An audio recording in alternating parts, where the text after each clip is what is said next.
Charlie Louvin's job is to stand next to an active volcano and sing. His job is to create harmony from chaos, to weave beauty from violence.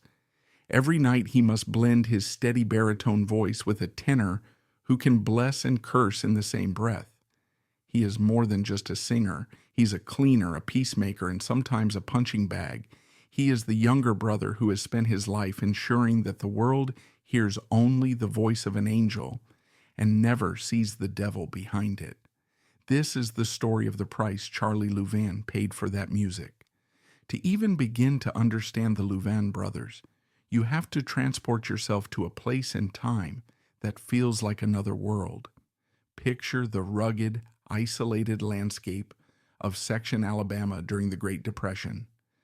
This was Sand Mountain, a hardscrabble farming community on a plateau in the Appalachians, where life was dictated by the seasons, the crops, and the Lord. Poverty wasn't a condition, it was the atmosphere. Families like the Loudermilks, their name before they changed it, worked from sunup to sundown on small, unforgiving plots of land, wresting a meager existence from the red clay soil. In this world of scarcity, their lives were governed by two unshakable pillars: family and a particularly fervent brand of fundamentalist Baptist faith. The church wasn't just a place they went on Sundays. It was the absolute center of their universe. The sermons were filled with vivid, terrifying imagery of fire and brimstone, of a literal Satan constantly warring for the souls of men. Sin was not an abstract concept. It was a palpable presence, lurking in dance halls, in movie theaters, and in the seductive notes of secular music. Their father, a stern and deeply religious man, embodied this belief.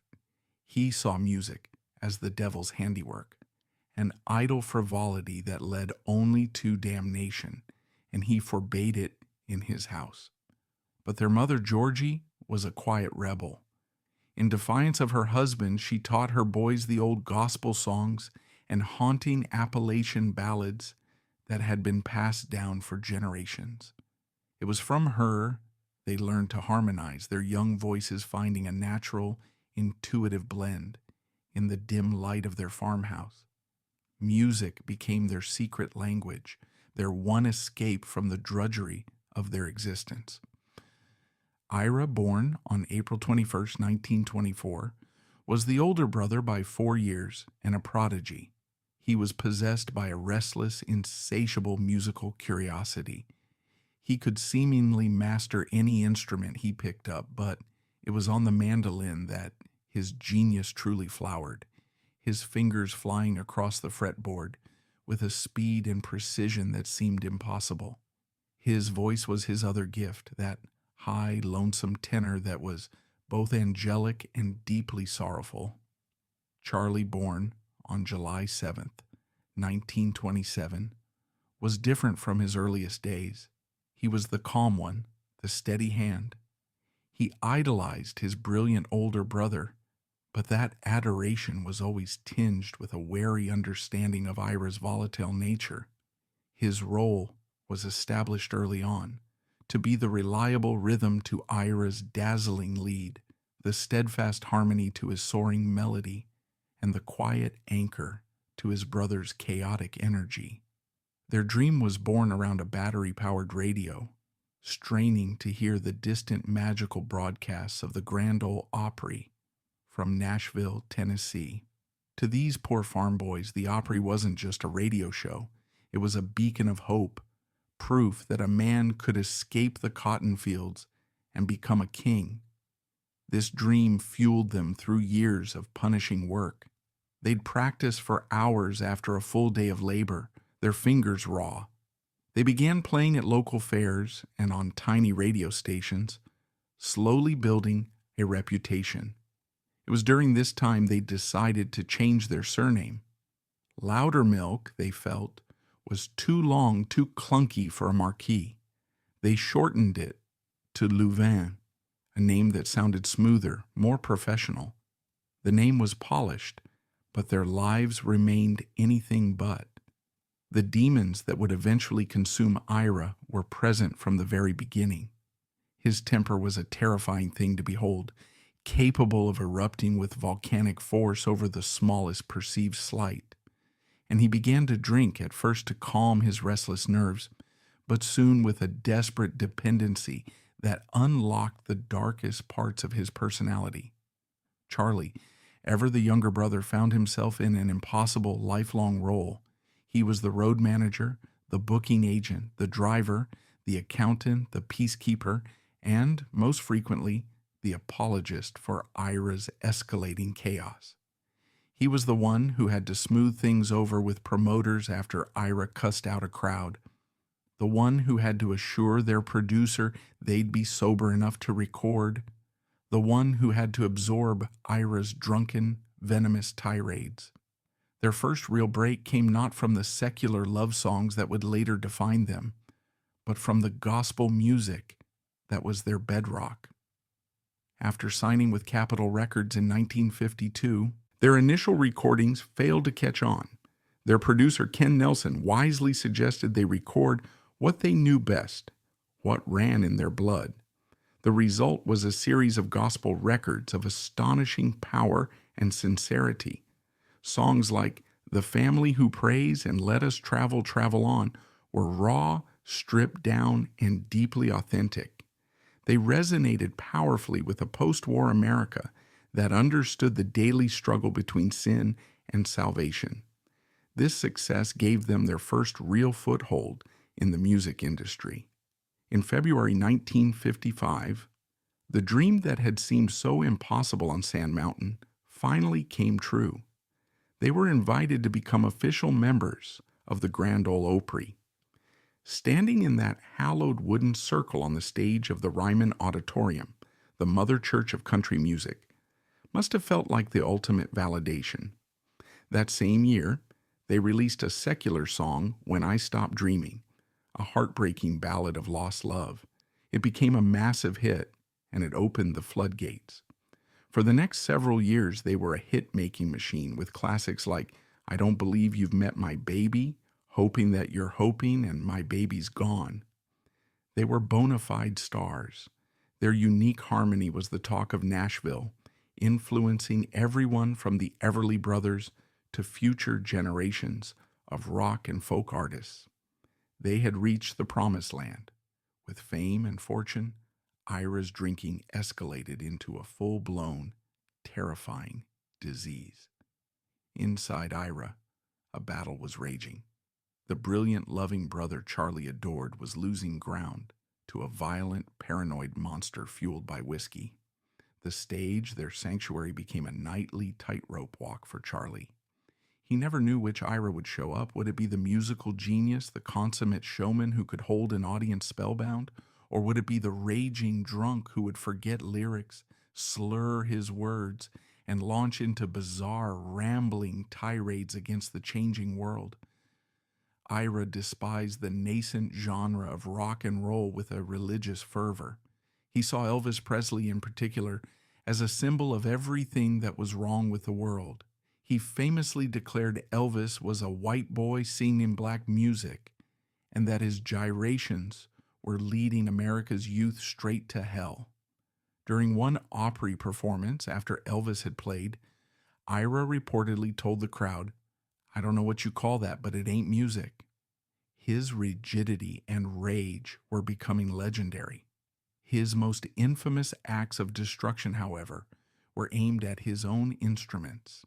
The mandolin was an extension of his soul, but in his drunken rages it became the target of his self-loathing.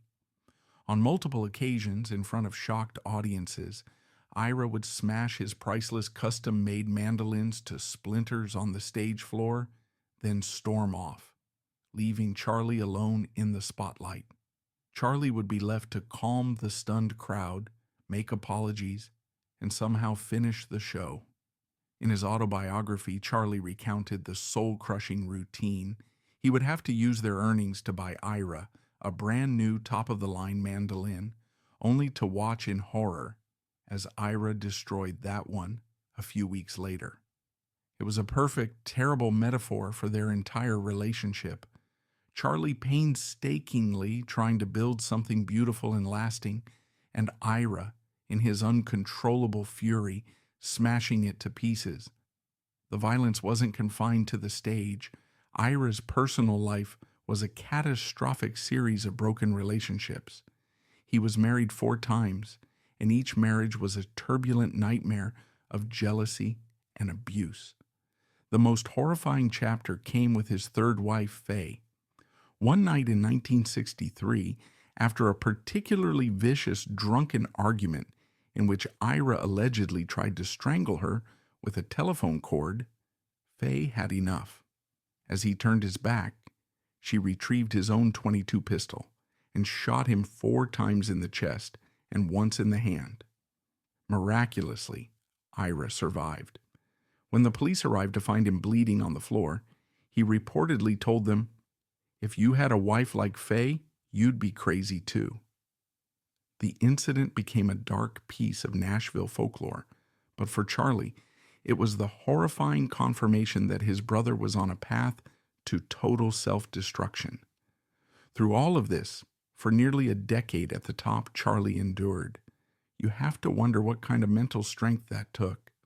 Every night he had to blend his voice in perfect harmony with a man he was genuinely afraid of. He had to be the responsible adult, the businessman, and the emotional punching bag. Their success had become his prison. He was bound by love, by duty, and by the brutal fact that this shared dream was the only life he knew. This was his dream, his livelihood, his identity, and his brother. In one painfully honest interview late in his life, Charlie tried to articulate the impossible dynamic.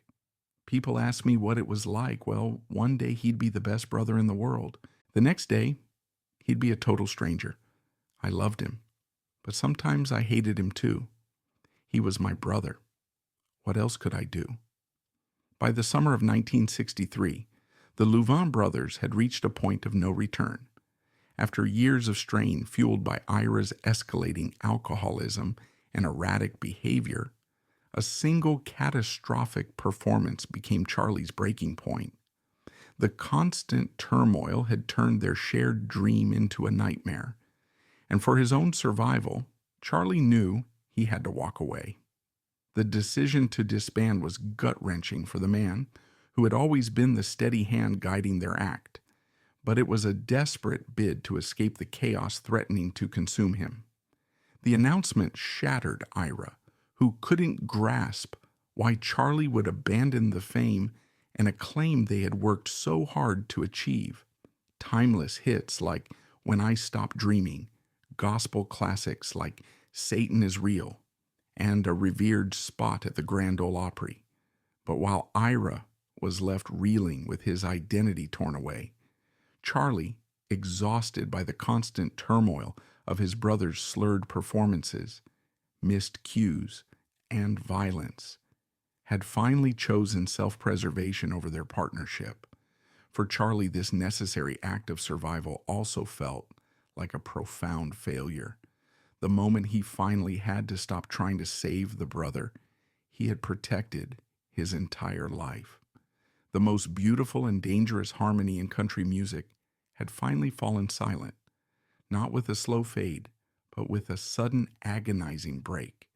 Their shared journey was over, leaving 2 fractured solo paths and a complicated legacy in its wake. Charlie swiftly embarked on a solo career, achieving respectable success. His 1964 hit, I Don't Love You Anymore, reached the top 10, and songs like See the Big Man Cry solidified his standing. A consummate professional, Charlie remained a cherished Opry member, yet he was perpetually seen as part of the Louvin Brothers' legacy, his solo work overshadowed by their former glory. Ira, however, was lost without Charlie's stabilizing presence.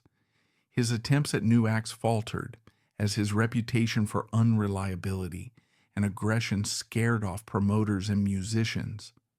Though his talent remained undeniable, Ira became a tragic figure, reduced to playing small bars for meager pay, his brilliance dimmed by alcoholism. The end came with devastating irony on June 20th, 1965. Just 2 years after the breakup, Ira and his fourth wife, Ann, were driving home from a Kansas City show. Near Williamsburg, Missouri, a drunk driver veered into their lane, striking their car head-on. Ira, whose life had been ravaged by his own addiction, was killed instantly at 41 by another's reckless drinking. Ann also perished in the crash. The country music world mourned the loss of a brilliant artist whose talent was ultimately consumed by his own demons. Charlie carried on, his solo career steady but forever linked to the Louvin Brothers' haunting legacy, a bittersweet reminder of their shared triumphs and tragic end. The news shattered Charlie. The grief was immense and deeply complicated. There was the sorrow of losing the brother he had once idolized, the musical partner with whom he had shared a once-in-a-lifetime gift, but there must have also been a strange, terrible sense of release. The storm was finally over. The long, agonizing wait for the inevitable catastrophe had ended. But Ira had left one last mess for Charlie to clean up. He had died deeply in debt, owing money to promoters, ex-wives, and the government. In a final quiet act of profound brotherly duty, Charlie Louvin, the country star, worked for years to pay off every single penny of his deceased brother's debts. He saw it as a matter of family honor. As always, he was the steady one. For decades that followed, Charlie lived in the long shadow of the Louvin Brothers' legend. He became the keeper of their legacy, the sole witness to their brilliant, tortured history. He watched as their music was rediscovered by new generations. Rock musicians like Graham Parsons and Emmylou Harris became their most passionate evangelists, championing their stark honesty and introducing their harmonies to a whole new audience. Their 1959 album, Satan is Real, became a cult masterpiece. Its iconic, surreal cover, depicting the brothers in white suits standing before a giant plywood devil and a raging fire made of kerosene-soaked tires, perfectly captured their strange, terrifying sincerity. It was a literal vision of the hell they both believed in, and in Ira's case, lived in. As the years passed, Charlie continued his dignified solo career. He was a fixture at the Opry, a storyteller whose own life was a bridge back to country music's golden age. Yet it often seemed his own immense talent was overshadowed, that he was viewed primarily as the supporting actor in Ira's more spectacular tragedy. Then, late in his life, something beautiful happened. In the 2000s, as a new wave of alt-country and Americana artists looked to the genre's roots for authenticity, Charlie Louvin was rightfully reevaluated. He wasn't a relic. He was a founding father. He was sought out for collaborations by younger artists like Elvis Costello and Beck.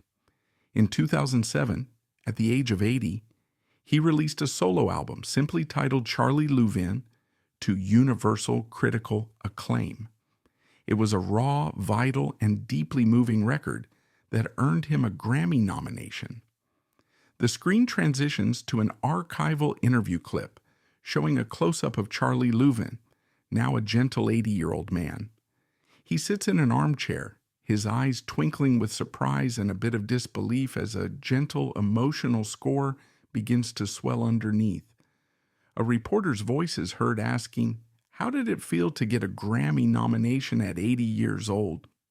Charlie looks down, a humble smile on his face, and shakes his head slightly. "Oh, I thought they must have the wrong number," he says with a soft laugh. He then looks up directly at the camera as it slowly zooms in on his glistening eyes.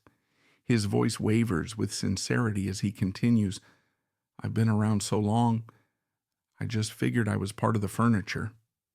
To know that people are still listening, well," he pauses for a second, composing himself. That means a whole lot. It really does.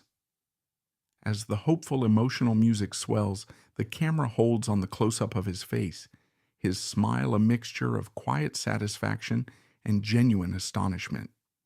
After a lifetime of standing beside and harmonizing with his brilliant, stormy brother, Charlie Louvin's own singular voice was finally being celebrated. He toured to adoring crowds, a gentle grandfatherly figure telling the wild stories of his youth, a man out of time but perfectly in the moment. The Louvin Brothers story brings up that timeless, uncomfortable question: can you separate the art from the artist? Ira Louvin was, by any rational measure, a monster to many of those around him. And yet the music he created was touched by a sublime, otherworldly grace. Can we embrace the beauty while acknowledging the ugliness of its source? Does the genius excuse the behavior? Perhaps the only true answer lies in Charlie's story. He never excused his brother. He was brutally honest about the pain Ira inflicted. But he also never stopped acknowledging Ira's genius, and he never stopped loving him. Charlie understood better than anyone that the beauty and the darkness were not separate things. They grew from the same tormented soil. This was their central tragic paradox. The same fervent faith that gave them their celestial harmonies also filled Ira with a paralyzing guilt. The music was their prayer, and the drinking was his sin, an attempt to silence the shame. Two sides of the same tortured Appalachian coin. Charlie Louvin passed away in 2011 at the age of 83. He outlived his brilliant, chaotic brother by almost half a century. His life wasn't a cautionary tale about a flame that burned out too fast. Instead, it was a testament to the power of endurance, to the quiet dignity of simply showing up, doing the work, and holding everything together while the world around you collapses. In the end, what is the story of Charlie Louvin? Is it a tragedy? A story of a man whose own considerable talent was forever eclipsed and consumed by his brother's brilliant madness? Or is it a story of survival, a story of quiet dignity and almost superhuman endurance in the face of impossible odds? Perhaps it's both. His life is a testament to the strange and terrible bonds of family, to the way love and hate can be so hopelessly, painfully entangled that you can no longer tell them apart. For 30 years, he was the man who had to stand next to a brilliant, raging fire. He was close enough to feel its creative warmth, but always in danger of being consumed by the flames. He left us music that feels timeless because it's so painfully and honestly human. It reminds us that our greatest art often comes from our deepest wounds, and that the most beautiful harmonies can sometimes be a shield, built note by perfect note, against the most unbearable pain. Charlie Louvin's life wasn't easy, but he endured. He kept the music alive. He told the story. And after a lifetime of turmoil, he finally got his peace. He got his story, his pain, and his magnificent, heartbreaking harmony forever etched into the grooves of a record.